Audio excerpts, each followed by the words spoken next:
छत्तीसगढ़ में सत्ता की चाबी किसे मिलेगी? कौन पहुंचेगा सत्ता के करीब?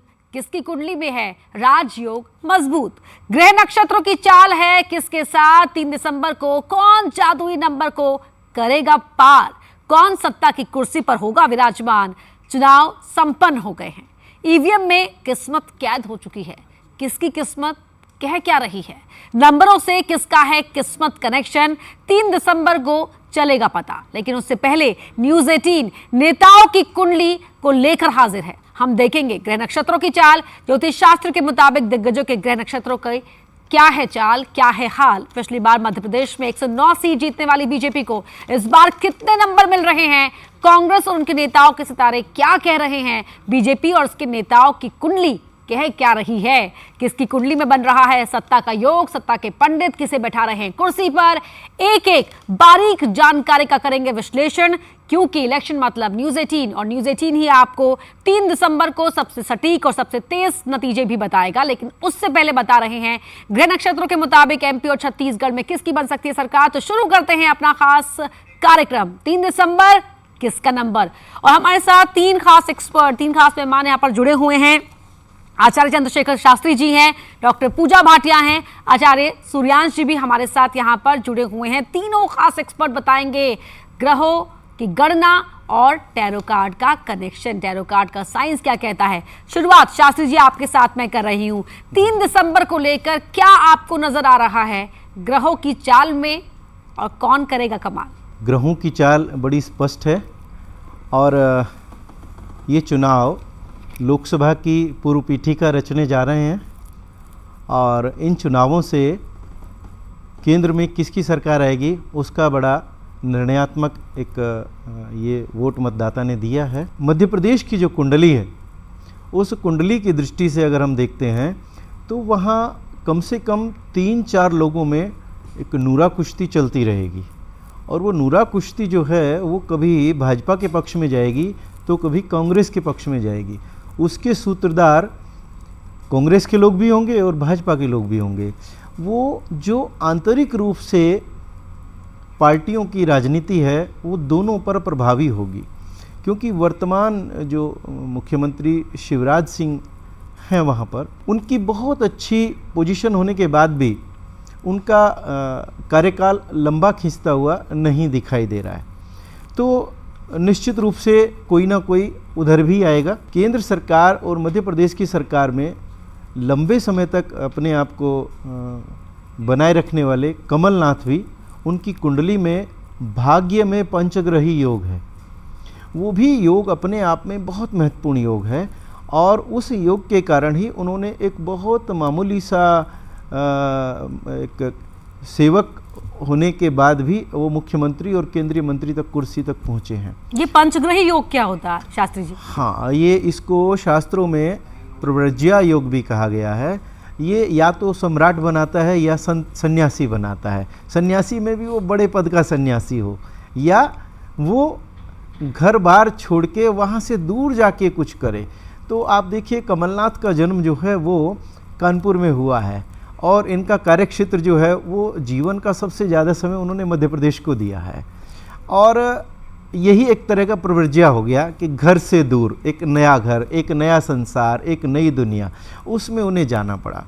तो जो भाग्य में पंचग्रही योग है वो थाली में सजा के देने वाला होता है। जब 5 ग्रहों का बल किसी के भाग्य को प्राप्त हो जाए तो उसके सामने चुनौतियाँ कितनी बड़ी बड़ी होती हैं, लेकिन वो उन सबको निपटा लेता है अपने बाहुबल से, अपने बुद्धि बल से, अपने विवेक से, अपने कौशल से। वो उन समस्याओं से निजात पा लेता है और अपने लिए मार्ग चुन लेता है। बड़ी महत्वपूर्ण कुंडली नरेंद्र मोदी जी की, उन मोदी जी की कुंडली से हमें और अमित शाह की कुंडली से हमें इस विधानसभा के जो ये 5 राज्यों में चुनाव हैं उनसे भी एक गणना इसकी व्यावहारिक रूप से करनी चाहिए। तो कहीं ना कहीं मंगल और चंद्रमा का प्रभाव आ जाता है, दूषित चंद्रमा। और चूँकि मोदी जी की कुंडली में तो नीच का चंद्रमा है, लेकिन उनकी कुंडली के ग्रह इतने मजबूत हैं कि वो जब तक हैं तब तक सत्ता में रहेंगे। उन्हें सत्ता से उनके जीवन में कोई हटाने वाला नहीं है। अराजकता के दौर से बचाने के लिए निश्चित रूप से फेरबदल मध्य प्रदेश में होंगे जी। और वो जो फेरबदल हैं वो फेरबदल कहीं ना कहीं इन दोनों पार्टियों को पीड़ित करेंगे और इन्हीं दोनों पार्टियों में जो कुछ होगा वो चाहे बाह्य चाहे आंतरिक जैसे भी हो, लेकिन वो इन दोनों ही पार्टियों के कार्य से सारा कुछ बदलाव आएगा। जी डॉक्टर पूजा, 3 दिसंबर किसका नंबर, इसको लेकर आपके कार्ड्स क्या कह रहे हैं? कुछ क्लियर इंडिकेशन मिल रहा है या फिर कुछ मिक्स डिलेमा की स्थिति है? देखिए 3 दिसंबर की यदि मैं बात करूं तो 3 नंबर अगर हम देखते हैं तो गुरु का नंबर होता है, और अगर हम 3 दिसंबर 2023 का टोटल कर रहे हैं तो 4 नंबर आता है जो राहु का नंबर होता है। तो राहु अपने आप में ही बहुत ही पॉलिटिकल प्लैनेट जिसे कहते हैं कि एकदम से सिचुएशन पलटने वाला प्लैनेट माना जाता है, अनएक्सपेक्टेड रिजल्ट्स देने वाला प्लैनेट कहा जाता है। तो डेफिनेटली अनएक्सपेक्टेड रिजल्ट्स तो रहने वाले हैं यहाँ पे। साथ ही मेरे कार्ड्स भी देखिए, डेविल का कार्ड दिखा रहा है जो सिवियर पॉलिटिक्स का कार्ड होता है कि डेफिनेटली कहीं ना कहीं इंटरनली बहुत ज़बरदस्त उलट फेर होगा।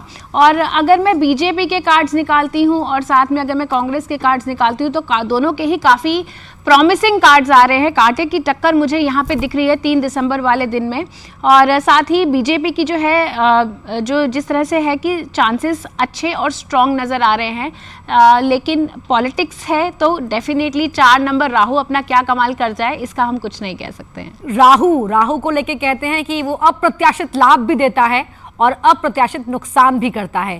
3 दिसंबर को क्या लाभ की स्थिति में रहेंगे या नुकसान की स्थिति में रहेंगे, कौन रहेगा, क्या इसको लेकर कुछ गणना बता पा रही है? राहु ग्रह एक राजनीति का बड़ा ग्रह माना गया है क्योंकि राहु षड्यंत्र, प्रपंच, कूटनीति का स्वामी होता है।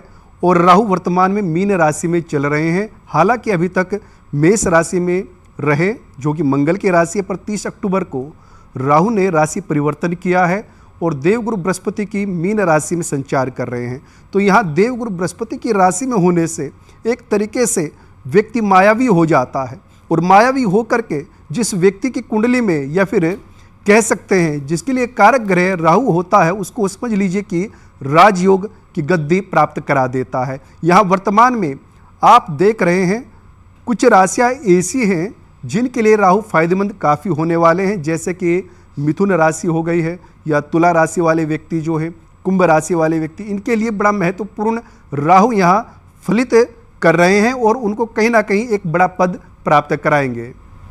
जी चंद्रशेखर शास्त्री जी, जब आपने कहा कि हमें जब हम राजनीति की बात करते हैं या किसी कुंडली की बात करते हैं तो जो साथी कुंडलियां होती हैं उनकी भी गणना करना ज़रूरी हो जाता है। अगर हम कमलनाथ की कुंडली देख रहे हैं तो क्या उनके जो प्रतिद्वंदी हैं उनकी कुंडली देखी जाए या उनकी पार्टी की जो टॉप लीडरशिप है उनकी भी कुंडली पर गौर किया जाए? देखिए, अगर कांग्रेस की दृष्टि से देखता हूं तो मध्य प्रदेश में कांग्रेस के पास कमलनाथ की कुंडली से महत्वपूर्ण कोई कुंडली है ही नहीं। भाजपा की कुंडली से भी अगर हम देखते हैं उसे तो नए नए प्रयोग करके आगे बढ़ने का उसका जो वो अभ्यास उसके काम आ सकता है किसी बुरी स्थिति को अच्छी स्थिति में बदलने के लिए। उसके पास तब और पत्ते हैं, वो उन पत्तों को चल सकती है। जैसे अभी जो केंद्र सरकार में मंत्री हैं नरेंद्र सिंह तोमर, वो एक बहुत महत्वपूर्ण नाम है और उनकी कुंडली भी जो है वो उनकी कुंडली में लग्न में ही गुरु है और लग्न के गुरु की कुंडली सिंह लग्न की कुंडली है, बड़ी महत्वपूर्ण कुंडली उनकी है। और ठीक इसी तरह से उधर दूसरी तरफ चलते हैं तो प्रहलाद पटेल की कुंडली में भी यही स्थिति है। डॉक्टर पूजा, कांग्रेस और बीजेपी को लेकर कार्ड्स क्या कह रहे हैं 3 दिसंबर की इस पिक्चर को लेकर? क्या जो हम नाम खुलकर कह रहे हैं, जो नाम खुलकर रेस में दिखाई दे रहे हैं, उन्हीं की चर्चा होगी या फिर कुछ और नाम भी इस रेस में आ सकते हैं? डेफिनेटली स्ट्रॉन्ग कार्ड्स आ रहे हैं और इन दोनों की तो कांटे की टक्कर दिख ही रही है। और तीसरा कोई नाम मुझे एज अ सपोर्ट आता हुआ दिख रहा है, हो सकता है कि बाद में सपोर्ट मिले पीछे से, बट कुंडली या फिर अगर मैं इस तरह से कार्ड्स की बात कर रही हूँ तो सत्ता इन दोनों के बीच का ही मुझे मामला नज़र आ रहा है और कोई third person as a support angle आ सकता है। बट अगर सरकार की बात करें तो इन दोनों में से ही किसी एक की सरकार बनती हुई दिख रही है। आचार्य जी, क्या लग रहा है आपको कि हम यहाँ पर कुछ और दावेदार देख पा रहे हैं? क्योंकि अगर हम प्रहलाद पटेल का जिस तरह सर ने जिक्र किया, नरेंद्र सिंह तोमर का जिक्र किया, मंत्रियों को उतारा गया विधानसभा चुनाव के लिए बीजेपी की ओर से, कहा भी गया कांग्रेस ने कि मंत्रियों की फौज उतार दी क्योंकि बीजेपी घबराई हुई है। लेकिन क्या घबराहट या आत्मविश्वास था, क्या था जो इस बार चुनाव में ये चेहरे दिखाई दिए? जैसा कि भारतीय जनता पार्टी की कुंडली का अगर अवलोकन करें तो यहाँ पर धनु राशि की कुंडली बनती है और धनु राशि की कुंडली में तृतीय भाव में जब शनि ग्रह अपनी कुंभ राशि में हो पर वर्तमान स्थिति में 4 नवंबर से वक्री चल रहे हो तो लगातार परेशानियां और संघर्ष अधिक करना बनता है। तो यहाँ पर जिस प्रकार से परेशानियां चल रही है और उसका सामना भी बीजेपी कर रही है तो वहाँ कहीं ना कहीं 4 नवंबर के उपरांत शनि मार्गी हुए हैं, उसका फल भी एक तरीके से सकारात्मक ही दिखाई देगा और कहीं ना कहीं उनको कह सकते हैं वो लाभ जिसकी उम्मीद कर रहे थे वो प्राप्त होगा। हालांकि कहीं ना कहीं क्षति भी पहुंची है क्योंकि जिस प्रकार से कार्यकाल रहा है या फिर कह सकते हैं कि बृहस्पति या फिर राहु का मेष राशि में विचरण करना, राहु और बृहस्पति दोनों ही अभी वर्तमान काफ़ी समय एक साथ रहे हैं। राहु और बृहस्पति जब एक साथ होते हैं तो चंडाल योग बनता है और चंडाल योग में पद से भी गिरा देता है और जो सम्मान होता है सम्मान को भी व्यक्ति के कहीं ना कहीं ठेस पहुंचती है और लोकप्रियता भी कम होती है। पर अब 30 अक्टूबर के उपरांत से ग्रह स्थिति परिवर्तित हो चुकी है।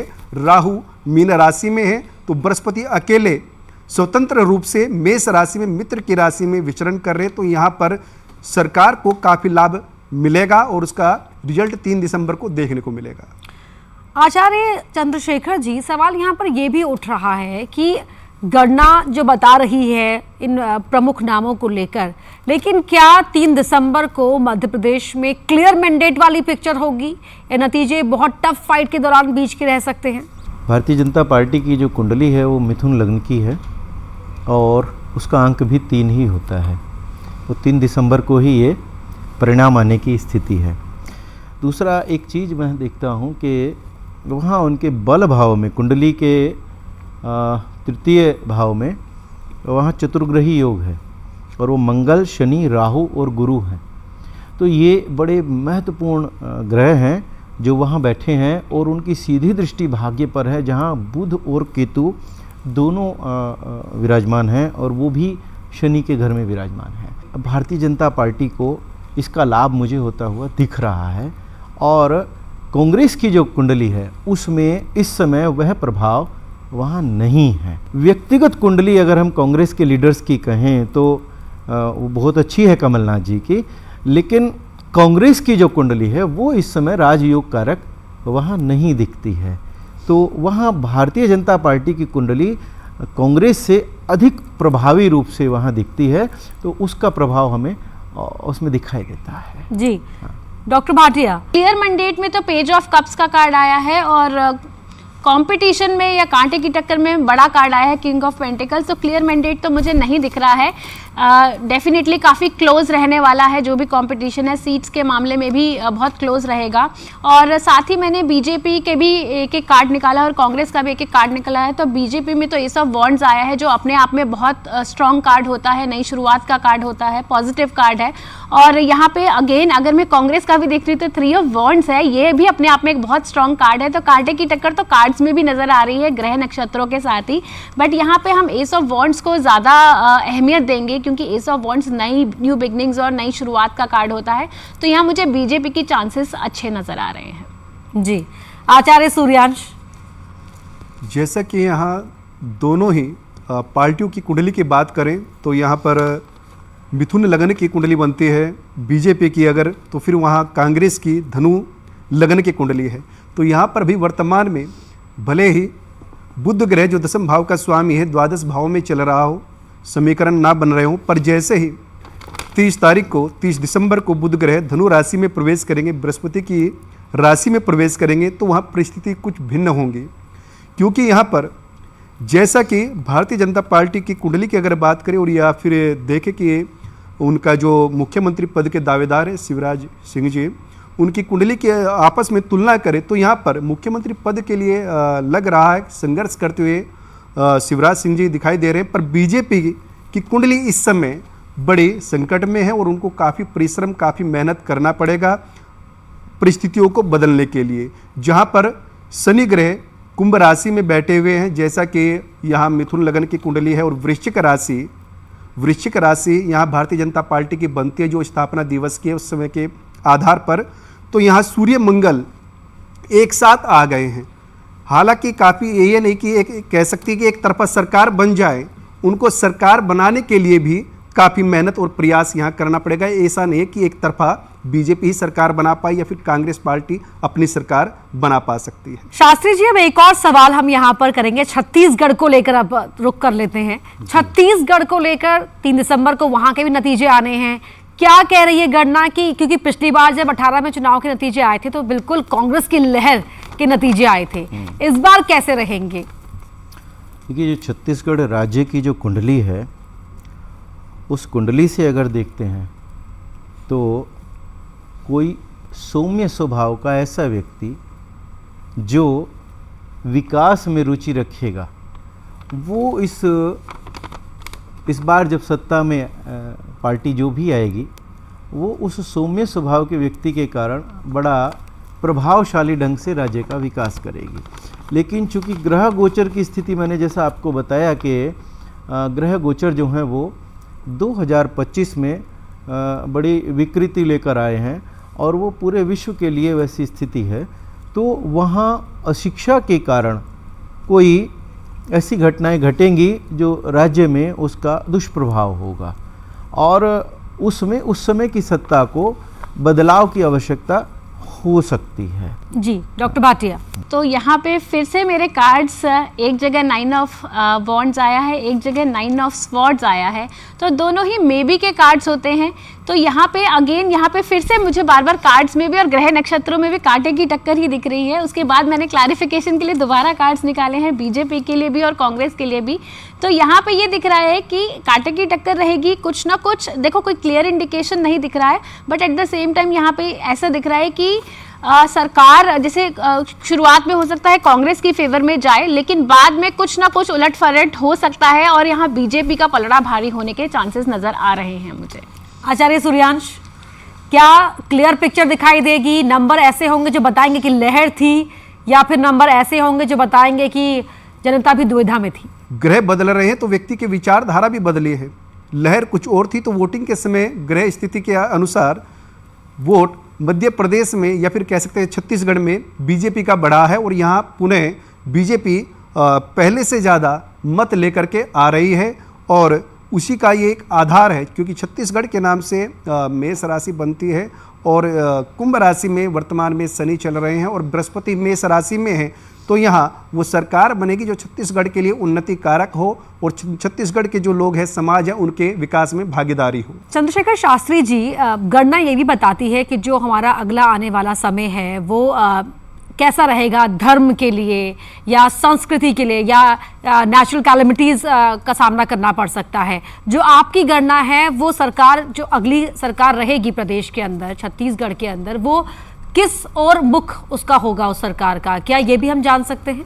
देखिए, यह समय जो है सनातन संस्कृति के उद्धार का काल है, उसके विकसित होने का काल है, उसकी अपनी जो पूर्व अवस्था है उसको स्थापित होने का, पुनर्स्थापित होने का काल है और यह कह सकते हैं कि सनातन का स्वर्णिम काल का एक युगारंभ है ये।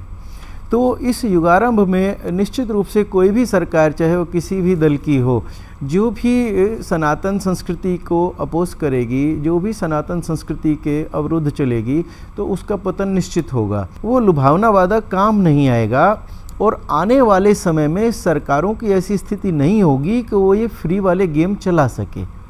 तो निश्चित रूप से उस समय वो लोग जिन्होंने वो फ्री के चक्कर में मतदान किया है, वे लोग अपोजिशन में आएंगे और वो अराजकता फैलाने का प्रयास करेंगे, क्योंकि उन्हें उसकी एक लंबे समय की आदत उसकी हो चुकी होगी।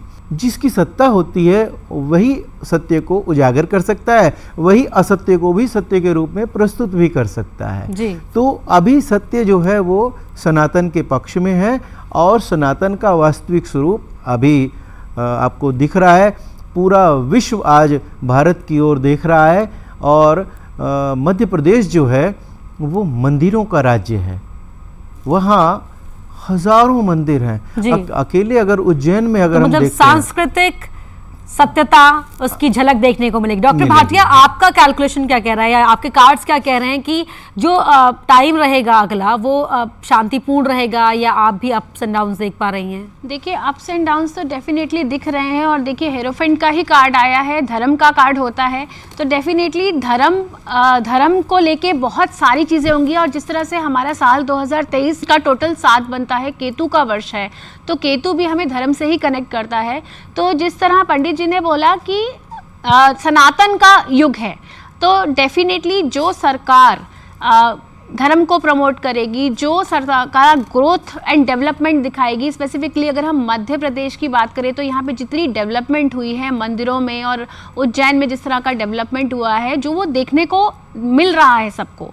और साथ ही देखिए, फ्रीबीज के वादे एक लिमिट तक चल सकते हैं, कुछ समय तक चलेंगे, लेकिन जहाँ पे जनता को दिखेगा कि ये मात्र वादे थे और इस पे अमल नहीं किया गया है, तो वहाँ पे डेफिनेटली उनका रुझान ग्रोथ और डेवलपमेंट की तरफ जाएगा। आचार्य सूर्यांश जी, आखिर का 1 मिनट बचा है मेरे पास, लेकिन क्या आपकी गणना किसी एक को चुन पा रही है या यहाँ भी ऐसा लग रहा है कि दोनों ही हावी हैं एक दूसरे पर? जैसा कि ग्रह स्थिति के अनुसार देख रहे हैं, दोनों ही एक दूसरे पर हावी रहेंगे। मेष राशि में बृहस्पति और राहु एक साथ रहे। जब बृहस्पति और राहु एक साथ रहते हैं, या फिर शनि कुंभ राशि में बैठ करके तृतीय दृष्टि से बृहस्पति को देख रहे थे, और आपने देखा भी कि जो गत समय गया है वो समय एक ऐसा था जिसमें धर्म को एक टारगेट किया गया, या फिर धर्म से संबंधित बयानबाजी की गई, या धर्म को नीचा दिखाने का प्रयास किया गया, लोगों की आस्था को ठेस पहुंचाने का प्रयास किया गया, धर्म को राजनीति से जोड़ने का प्रयास किया गया, और उसको सत्ता में अपनाने का प्रयास लोगों ने किया है या राजनीतिक दलों ने किया है। पर यहाँ पर अब ऐसी स्थिति नहीं होगी। जो धर्म का साथ देगा विजय उसी की होगी, क्योंकि बृहस्पति स्वतंत्र रूप से अब मेष राशि में है। मेष राशि मंगल की मित्र राशि है, राहु से बृहस्पति अलग हो चुके हैं। तो यहाँ आपको अगर सत्ता में रहना है तो धर्म को साथ देना पड़ेगा, धर्म का। जी, तो हमारे एक्सपर्ट्स तो बता रहे हैं कि कौन किसका साथ देगा, लेकिन जनता ने किसका साथ दिया है ये तो 3 दिसंबर को ही साफ हो पाएगा। किसका नंबर लगेगा ये जानने के लिए सुबह 6 बजे से ही महा कवरेज जारी है न्यूज़ 18 नेटवर्क पर। जुड़े रहिएगा न्यूज़ 18 नेटवर्क के साथ। हमारे तमाम एक्सपर्ट्स का बहुत बहुत धन्यवाद।